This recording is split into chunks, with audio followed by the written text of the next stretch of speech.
Watch this.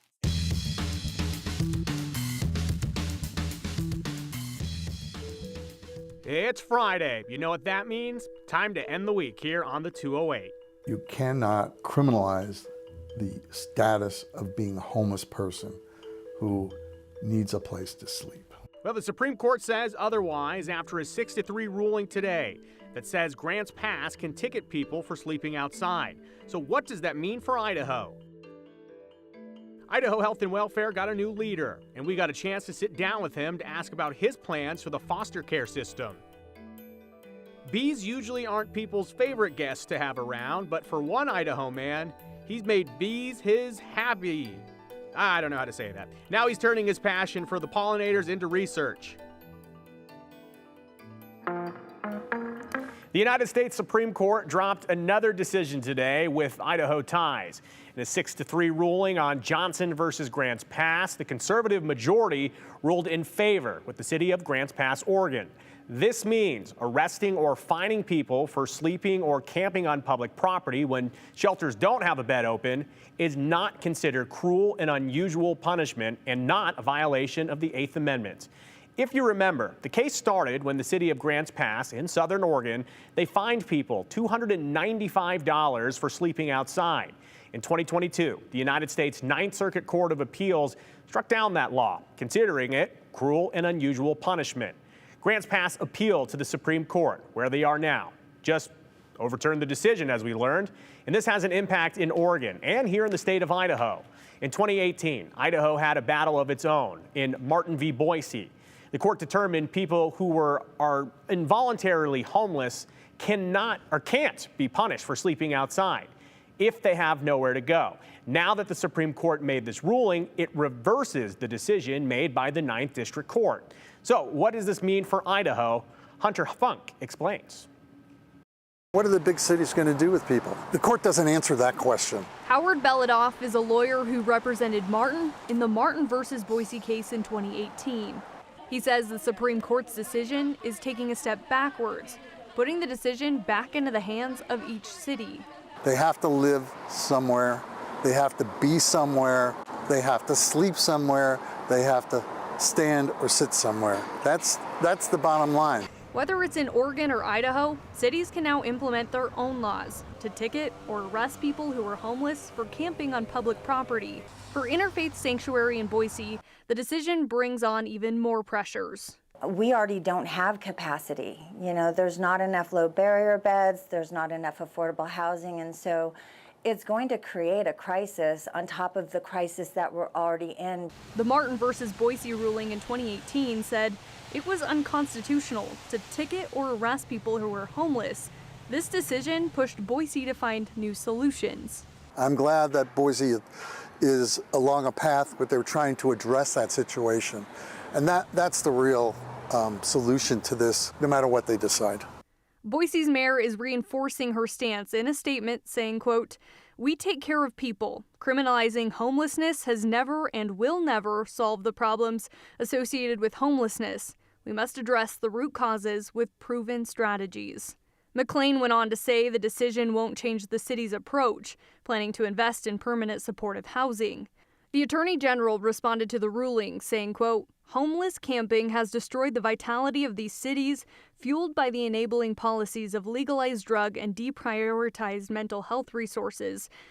Residents sidestep used needles, garbage, and human waste in their public spaces as they go to work every single day. This SCOTUS decision is at the heart of preserving safety and livability in cities everywhere." The executive director says the shelter won't stop getting help for those who need it, but that the decision is a blow to their humanity. It is frustrating to be a person who has to sit and explain why we're supposed to take care of people. That's what frustrates me. The Boise Rescue Mission mirroring that message, saying, quote, "In our opinion, the only thing that is cruel and unusual is allowing people to suffer on the streets, rather than get them into safe and appropriate shelter." This decision hurts their souls.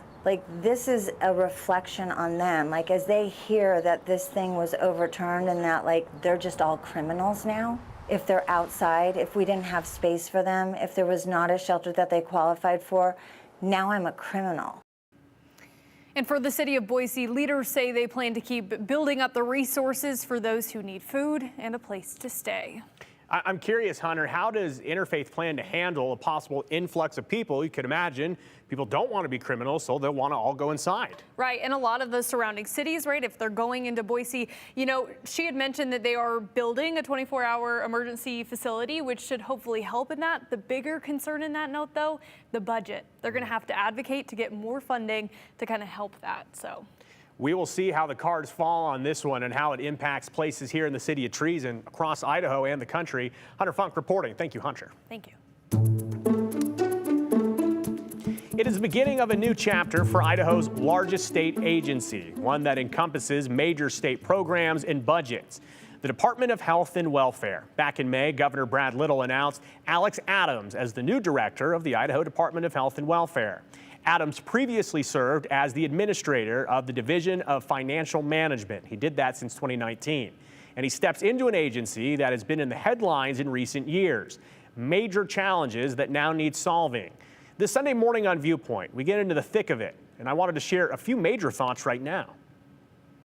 Idaho's Department of Health and Welfare is now in a new chapter. Formerly a budget director for Idaho, Alex Adams is now directing a powerhouse of Gem State programs. I think the first thing to know is this is a large agency. 3,000 folks, 40 agencies across the state. It runs hospitals, it runs intermediate care facilities, it runs everything from food stamps and child support to regulating public swimming pools. So an organization of this size, the more you try to do, the less you'll accomplish. And conversely, the more you sharpen your focus, the more you can achieve. Director Adams joined KTVB for Viewpoint, an opportunity to dive into detail.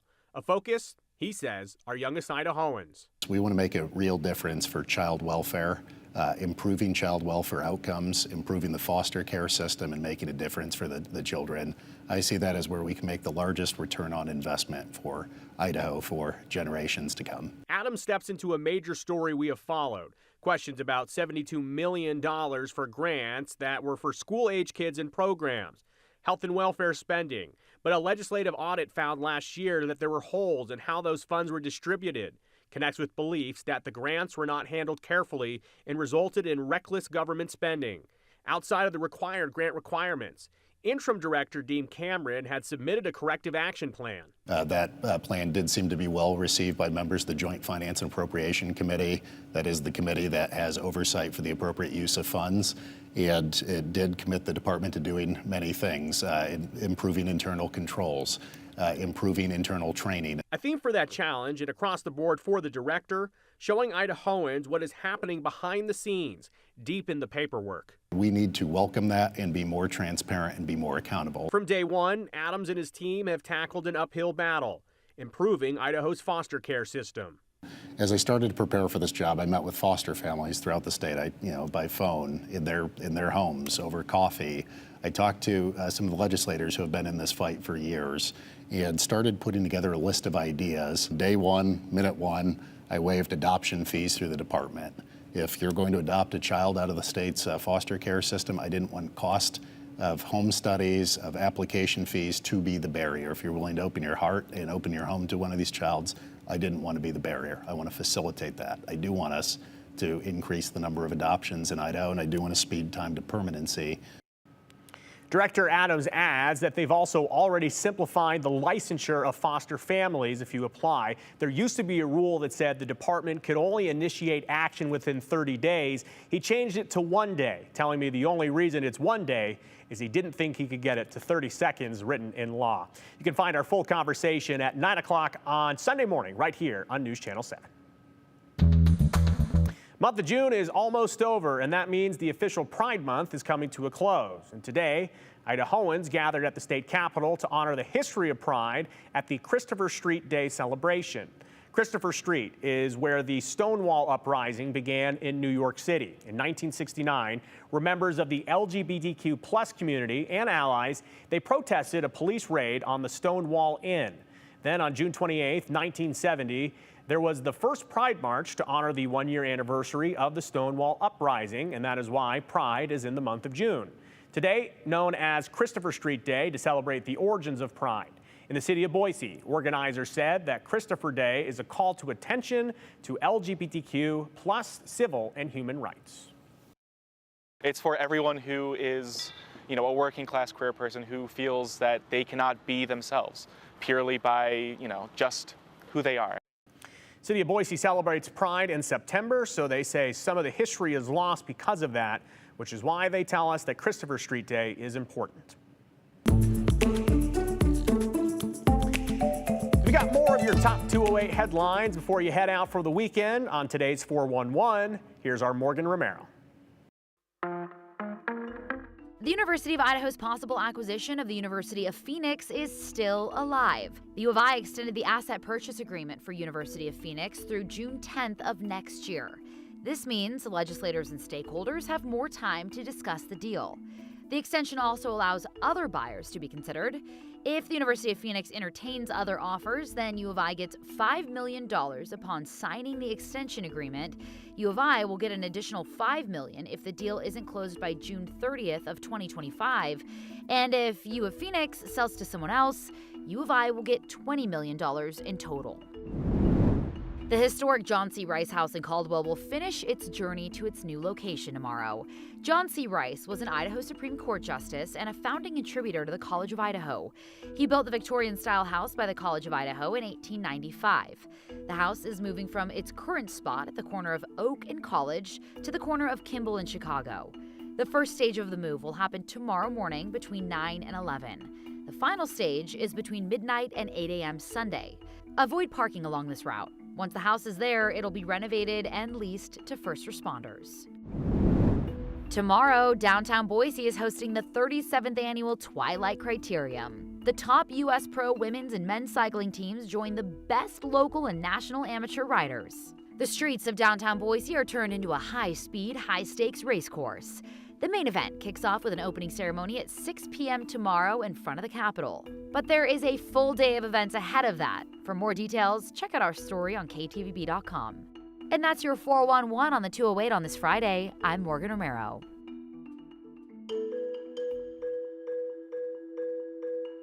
The summertime means it can get muggy, but also buggy. But we're going to introduce you to a man who's basking in bugs as his hobby. We're talking bees. Do you have a hobby? Tell us about it, or anything about the show. 208-321-5614. Don't forget your name and hashtag the 208. We'll show as many as we can live at the end of the show.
Even if you don't like them, bees are a big part of Idaho's agriculture, and agriculture is a big part of Idaho. So it makes sense that one Idaho man is helping protect these busy bees by turning his passion for pollinators into research. Aspen Shumpert has the story. Such a windy day, the small ones it's harder for them to land on things. For Ron Bittner, bees were his first love. I'm always talking about bees to people instead of wine. He has studied bees around the world for more than 50 years. Bittner lives on his family-owned vineyard in Caldwell with about 15 different types of bees zipping around. Most of them not pollinating down in the vineyard, but up in his yard instead. We're celebrating the diversity of the bees in the valley right now. Here in Idaho, we have at least 700 plus bees. With a grant from the Idaho Department of Agriculture Research, Bittner and a group of others, including students from the College of Idaho, surveyed bees in the valley from 2020 to 2023. They collected the bees, then with the help from USDA Bee Lab in Logan, Utah, were able to photograph and identify the different species. With urbanization, we're losing a lot of bees. With climate change, we're losing bees because there's not enough bloom for them in certain places. And there's one bee Bittner has studied the most, the alfalfa leaf-cutting bee. The ground nesters, they nest in the soil about 10 inches deep. Here's another hole here. And right now, earth movers and subdivisions are removing them, I'm telling you, by large numbers. They're so small, a lot of times it's kind of hard to follow them as they're zipping around. He says these bees are crucial for growing alfalfa because they pollinate the seeds all day long, increasing the seed's growth. That's one of the most essential bees here. Bittner serves on the board of Pollinator Partnership, an organization out of San Francisco that tries to educate people nationally on how we can take care of bees. Idaho is growing so rapidly right now, and it's still an ag community, and we're trying to protect ag around here, but we're bumping heads a little bit with the developments, but we realize that's going to happen. But what can we do to keep this diversity of not only bees, the types of bees we have, but insects, and it just makes for a healthier state. There's also things we can do in our backyards to protect the bees. We're all about taking care of nature and taking care of what we have. We plant a lot of diversity of pollinator plants around here, just because that's what most people can do to help with the bees. When you visit his vineyard, you'll see hints of bees all around, and Bittner is always ready to have a buzzing conversation. There are over 400 native bee species in the state of Idaho, but like Bittner said, they are in danger. And you can help by planting a pollinator garden with plants that attract bees, limiting the use of insecticides, putting shelter over your garden, and creating a habitat for the pollinator nest. You can also find more information on the University of Idaho's website.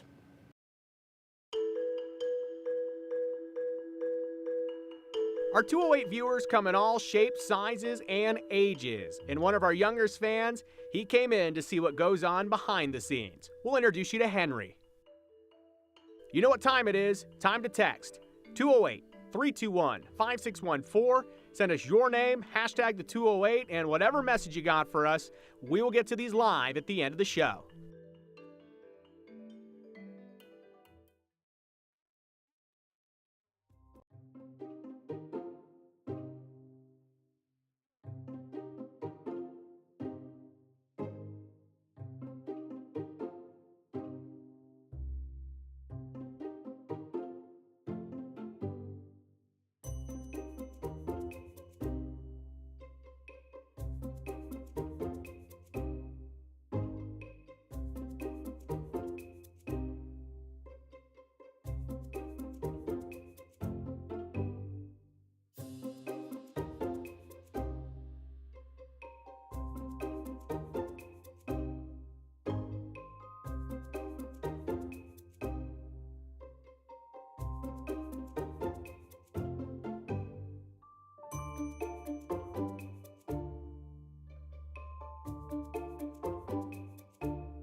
Okay, we have three things that we're going to talk about in this weather, okay? First of all, you might see a little bit of smoke out there if you haven't already. Some of you probably know that. It's going to be warm tonight and then hot tomorrow. There's going to be a huge difference. You're going to feel a big difference in this weather for tomorrow with 97. So those temperatures are going to jump 15, going on almost 20 degrees. Highs will drop on Sunday, but still warmer than what we're seeing for today. So to get into this, here's one of my most important maps just to share with you. If you look at 97 degrees for the high tomorrow, so it's near 100, some spots will be very, very close. Now the temperature drops for Sunday, Monday, Tuesday, and then watch what happens here. This has been interesting because this map changes with the models. And I watched it from 99 this afternoon, all of a sudden go up to this 102, so it's still gaining. Okay, and I've seen earlier today some temperatures that are above 105. Hopefully not, but we're just saying this way out ahead of time, a week away. And of course, yeah, big weekend and some really hot weather. 82 degrees for the temperature for today, 78 degrees for Twin Falls, temperatures in the 70s for the mountains. Here's how it goes. Temperatures will be into the 90s for tomorrow, mid-90s around the Magic Valley. Central Mountains, not quite 90, but Fairfield has 87. Getting over here to McCall, 81, 84 for Cascade. Down here in Valley locations, there's your mid-90s, 96 for Emmett, see 97 Boise, Meridian 96 degrees. So here's the weekend, 97 for Saturday. Sunday will be up to 88 degrees, partly cloudy skies, a little breezy, but not bad, okay? Have a great weekend. Happy Friday, everyone. Feeling good to end the week. We love chatting with you, the dedicated viewers, through our text lines and email, sometimes even in the grocery store. Yes, come say hi to us in the community. We love to chat. For our younger viewers, though, they can't really text in. They don't have phones. Like 4-year-old Henry, a major supporter of the 208. Henry and his family came for a visit recently, and we wanted to share his big day with the 208. Perfect for a feel-good Friday. Since he was little, Henry Watterson has been a big fan of watching the news. Some kids like cartoons. Others? I said I want to watch 208. He even tries out the role at home. I am Joe Paris, Mommy. You are? And this Tiggy computer. Following along in real time. Hi. When we found out about Henry's status as loyal viewer, we were honored. He wanted to visit the team. He already had the perfect red Circle 7 pin. He fit right in. This is the cool room here. Oh my What happens gosh. behind the scenes at KTVB and on the 208? We thought Henry and his family would love to see the TV magic. Yeah. Even getting to meet his favorites, like Justin Korn and Brian Holmes. Henry got to flip the script too, from 208 viewer to contributor. What's some news you've heard lately? The 208. 208? Yes. His little sister Billy, right at his side. Yes. Our team loves doing the 208 for all viewers. Viewers young like Henry and more tenured viewers who text us all the time. All of them who are passionate about the community we all love. Yes. Some days are tough. Others, though, they remind us all why we do it. Henry's infectious smile will keep us going for a long, long time. What's that button you got on your shirt? KTBB. Like I said, Henry, you fit in perfectly right here on the 208. We will always save you a seat right here at the news desk. And Henry, we hope to have you back here at KTVB soon, and who knows, maybe one day you'll be the host of the 208. All right, folks, we'll get to some of your comments after a real quick break.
All right, let's get to your comments to end the week. It was a big news week. We got 2 different Supreme Court decisions. This person says, hashtag 208, I commend Mayor Lauren McLean for standing up for the homeless in the city of Boise.